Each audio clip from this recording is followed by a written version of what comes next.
ABVP के आर्यन मान DU के अध्यक्ष बने हैं। एनएसयूआई के जोशलीन को उनकी तरफ से मात दी गई है। बहादुरगढ़ में आर्यन के घर पर जश्न का माहौल देखा जा रहा है। समर्थकों ने ढोल की थाप पर खुशियां मनाई हैं, पटाखे जलाकर मिठाई बांटकर खुशियां साझी की जा रही हैं। लोगों ने कहा कि आर्यन मान दिल्ली यूनिवर्सिटी में हरियाणा के छात्रों की आवाज बनेगा, छात्रों के शिक्षा और करियर के लिए काम करेगा। तो आज एबीवीपी के रिजल्ट आए हैं, जो इलेक्शन थे दिल्ली यूनिवर्सिटी में उसके रिजल्ट आए हैं, जिसमें एबीवीपी के आर्यन मान अध्यक्ष बने हैं। 3 सीटों पर एबीवीपी जीते हैं।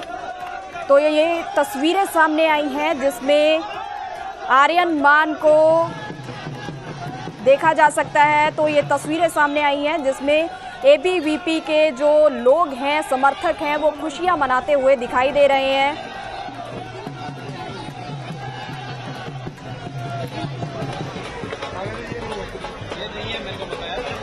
तो दिल्ली यूनिवर्सिटी से ये तस्वीरें सामने आ रही हैं जहां पर स्टूडेंट्स खुशियां मनाते हुए ढोल की थाप पर नाचते हुए दिखाई दे रहे हैं। एबीवीपी के आर्यन मान डीयू के अध्यक्ष बने हैं। एनएसयूआई के जोशलीन को भी मात दी गई है। बहादुरगढ़ में भी आर्यन के घर पर समर्थक जुटे हुए हैं, वहां पर भी खुशियां मनाई जा रही हैं। परिवार की तरफ से भी मिठाइयां बांटी जा रही हैं। समर्थकों ने ढोल की थाप पर खुशियां मनाई हैं, पटाखे जलाकर मिठाई बांटकर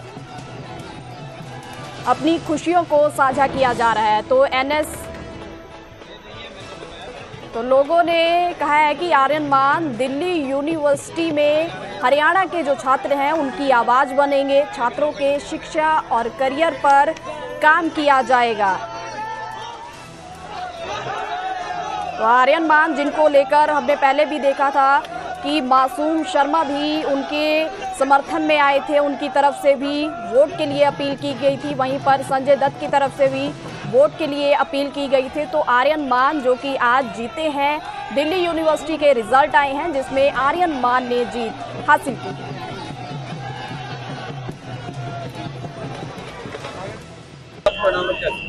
ये जश्न केवल एक दिल्ली यूनिवर्सिटी का ही नहीं था, पूरे इंडिया का एक इतना बड़ा चुनाव था जिसमें आर्यन मान ने इतनी बड़ी उपलब्धि हासिल की है, रिकॉर्ड मतों से जीत ली है। इसके लिए बहादुरगढ़ ने जो जी जान से अपनी मेहनत करी उसका फल मिला है। और इस तरह जो आज ये हुआ है, जो आर्यन मान सिर्फ यहाँ रुकने वाला नहीं है, ये बहुत आगे ऊंचाइयों तक जाने वाला राजनीतिक के क्षेत्र में भी। ये आज बहुत बड़ी जीत है और हमारे बहादुरगढ़ के हमारे छोटे भाई ने बहुत बड़ा झंडा गाड़ा है और हम उनके राजनीति में उज्जवल भविष्य की बहुत बड़ी कामना करते हैं और आगे जाकर ये बहादुरगढ़ का नाम रोशन करे, यही हमें उनको शुभकामना देते हैं। और बहादुरगढ़ के विकास में उनका बहुत बड़ा नाम हो और आगे भी हम ये कहते हैं कि वो अच्छी राजनीति करे और स्वच्छ राजनीति करे।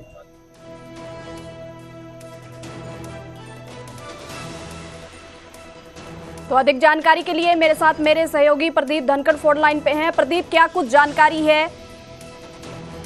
जी, दरअसल बहादुरगढ़ के आर्यन मान ने दिल्ली यूनिवर्सिटी के छात्र संघ चुनाव में प्रधान पद पर जीत दर्ज कर ली है। उन्होंने एबीवीपी के टिकट पर चुनावी मैदान में ताल ठोकी थी और अब एनएसयूआई की जोशलीन को भारी मतों से मात दी है। फिलहाल आर्यन की इस जीत से बहादुरगढ़ में खुशी की लहर दौड़ गई है। समर्थकों ने ढोल की थाप पर खुशियां मनाई हैं, पटाखे जलाए हैं। इतना ही नहीं, मिठाइयां बांटकर एक दूसरे को शुभकामनाएं भी दी हैं। लोगों का साफ तौर पर कहना है कि आर्यन मान दिल्ली यूनिवर्सिटी में हरियाणा के जो छात्र पढ़ते हैं उनकी आवाज बनकर उभरेगा और उन छात्रों के शैक्षणिक और करियर उत्थान के लिए काम करेगा। इससे पहले भी आर्यन मान ने मेंटल हेल्थ को सबसे जो बड़ा इशू आज के दिन छात्रों के जीवन में बताया था। इसके लिए उन्होंने हर एक कॉलेज में काउंसलर रखने की भी बात कही थी। फिलहाल बहादुरगढ़ से जुड़े हुए आर्यन मान ने जीत दर्ज की है, तो यहाँ पर खुशी का माहौल है।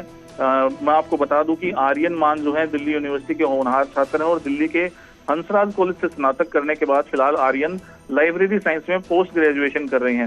दिल्ली यूनिवर्सिटी में हरियाणा के छात्रों की काफी संख्या है। इस चुनाव में न सिर्फ हरियाणा बल्कि राजस्थान, उत्तर प्रदेश और अन्य राज्यों के जो छात्र हैं उनका काफी साथ आर्यन मान को मिला है। दिल्ली के छात्रों का भी साथ उन्हें मिला है। फिलहाल आर्यन मान बहादुरगढ़ के रहने वाले तो यहाँ के लोगों में उसकी जीत पर काफी खुशी है। जी प्रदीप, ये भी जानना चाहेंगे कि आर्यन के परिवार पर कैसा माहौल है, वहां पर कैसे खुशी मनाई जा रही है? जी, आर्यन मान का जो पूरा परिवार है वो उसी के साथ आज दिल्ली यूनिवर्सिटी गया है, क्योंकि चुनाव का दिन, परिणाम का दिन था, तो काफी महत्वपूर्ण आर्यन के लिए दिन था। लेकिन यहाँ पर उनके समर्थक हैं, उनके गांव वाले हैं, उनके जो परिवार के सदस्य हैं, उनमें सब में खुशी का माहौल है। वो आर्यन की जीत से बेहद खुश हैं और उन्होंने यह भी कहा है कि जो आर्यन मान है, फिलहाल स्टूडेंट राजनीति से उन्होंने अपने जीवन की शुरुआत की है, राजनीति में वे उतरे हैं, आगे चलकर उनका भविष्य उज्जवल होने वाला है, बड़े राजनीतिक होकर उभरेंगे। जी, शुक्रिया प्रदीप तमाम जानकारी के लिए। तो बता दें कि आर्यन की तरफ से यह जीत हासिल की गई है। 4 में से 3 पदों पर एबीवीपी ने जीत हासिल की है। तो आर्यन मान ने एनएसयूआई के जोसलीन नंदिता चौधरी को मात दी है। तो बता दें कि एनएसयूआई के राहुल झांसला ने भी वाइस प्रेसिडेंट का रैंक हासिल किया है। वाइस प्रेसिडेंट की पद उनकी तरफ से जीता गया है। वहीं पर कुणाल चौधरी जो कि सचिव बने हैं, संयुक्त सचिव बनी हैं एबीवीपी की दीपिका झा। तो 3 पदों पर हम कह सकते हैं कि 3 पदों पर एबीवीपी की तरफ से जीत हासिल की गई है। आर्यन की तरफ से प्रेसिडेंट चुने गए हैं, वो प्रेसिडेंट चुने गए हैं आर्यन। तो बता दें कि एनएसयूआई के राहुल झांसला हैं, वो वाइस प्रेसिडेंट चुने गए हैं। तो एबीवीपी ने 4 पदों में से 3 पर जीत हासिल की है।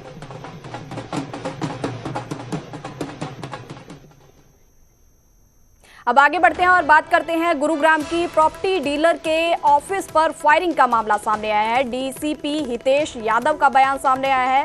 शुरुआती जांच में पैसे के लेन देन की बात सामने आई है। तो हमले में 4 नकाबपोश थे।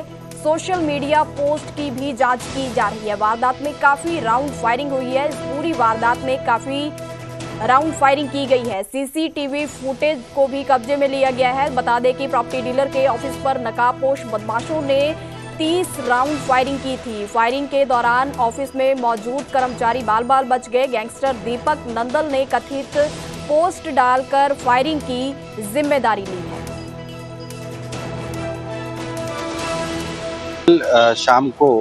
देर शाम को एक इंफॉर्मेशन आई थी हमारे पास, जिसमें मल्टीपल राउंड्स फायर हुए हैं। 4 लोग हैं उसमें जिनके फेस कवर्ड हैं, और एक सीसीटीवी फुटेज भी हमने ली है। ऑन रूट सीसीटीवी फुटेज हम ले रहे हैं। मल्टीपल राउंड्स फायर हुए हैं। ऐसे सोशल मीडिया के टाइम्स में बहुत तरह की इंफॉर्मेशन सोशल मीडिया प्लेटफॉर्म्स पे आती है। कुछ उसमें से राइटफुली क्लेम की जाती है जो डायरेक्टली कनेक्टेड होती है लोगों से, और कुछ ऐसी होती है जो part of inquiry and investigation होती है। तो इस तरह के क्लेम बहुत किए जाते हैं। इस वाले केस के अंदर भी मैं आपसे यही कहना चाहूँगा कि इस तरह की कोई भी चीज़ होगी तो हम डिटेल इंक्वायरी, डिटेल इन्वेस्टिगेशन के बाद ही इसके बारे में कुछ फैक्चुअली आपको बता